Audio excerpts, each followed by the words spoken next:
Today's video is going to be about learning how to say no to your patients. Sometimes patients can be pretty pushy in the amount of services that they request from you. Unfortunately, they may not understand that the insurance company does not provide the coverage they would want to have. Sometimes they confuse physical therapy with massage therapy, or sometimes they just have that personality of getting the most out of you, especially if they can see that you are someone who would be willing to agree to give them whatever they want if they push hard enough. So, learning to say no to your patients. This is what you do.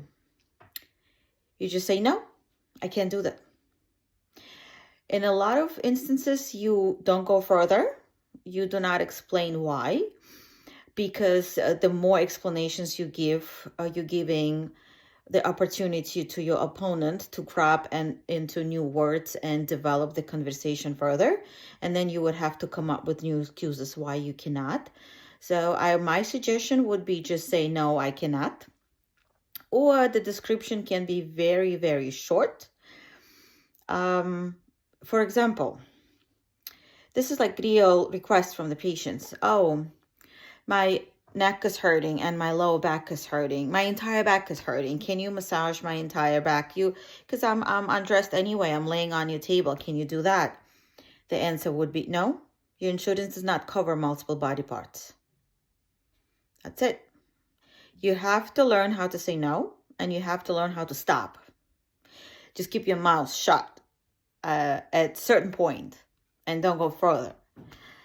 The next example would be, oh, I have about 6 visits left. Can you see my daughter or my son instead of me for those sessions? The answer is no, I can't. Period. To go into the details such as, oh, you're asking me to fraudulent activities and this is not right.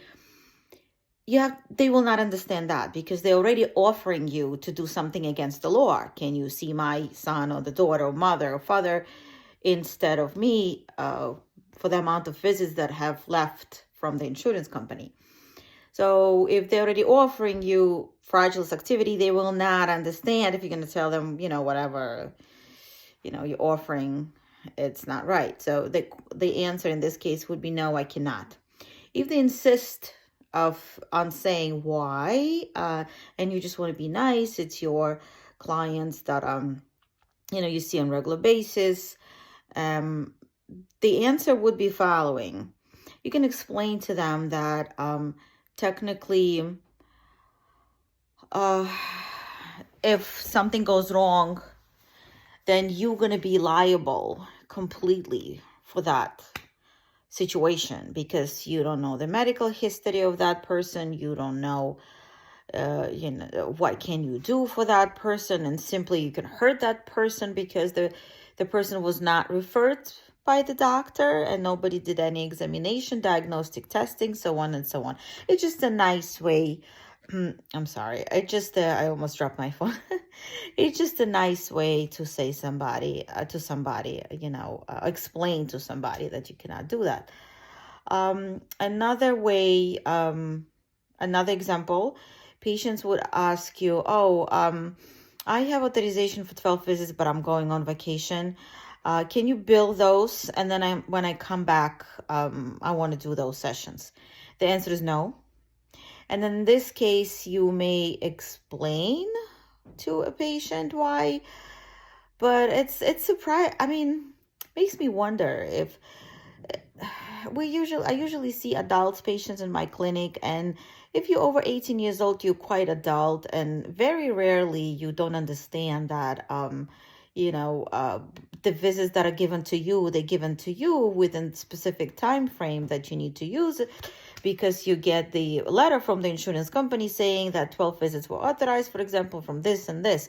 So everybody knows how to read, everybody knows how to calculate. I don't like when people play dumb with me.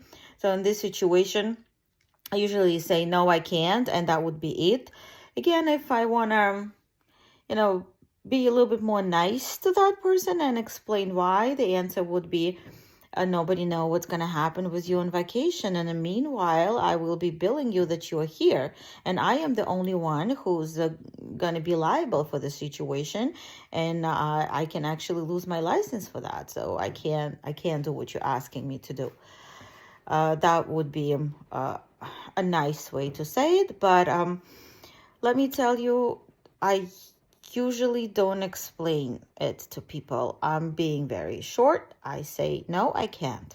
It's very simple. You should try it. You should try it. You just say it once. Once you say it once, it's just gonna go. Because, you're not gonna be offended with those questions. Please don't be offended, because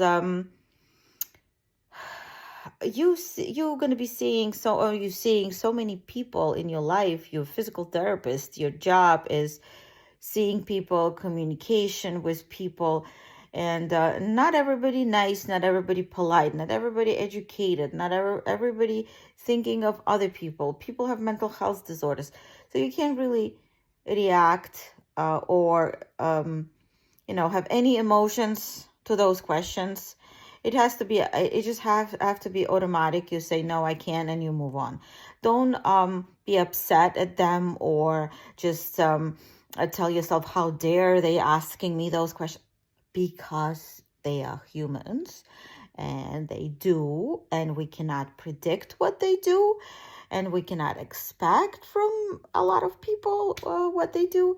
So just be numb, like robotic. No, I can't, and move on. Be nice, still nice to that person, and continue treating them as a client. And trust me, they're also gonna feel comfortable if you're not gonna go into too many details, and then you let them, make them think why you said that, all that.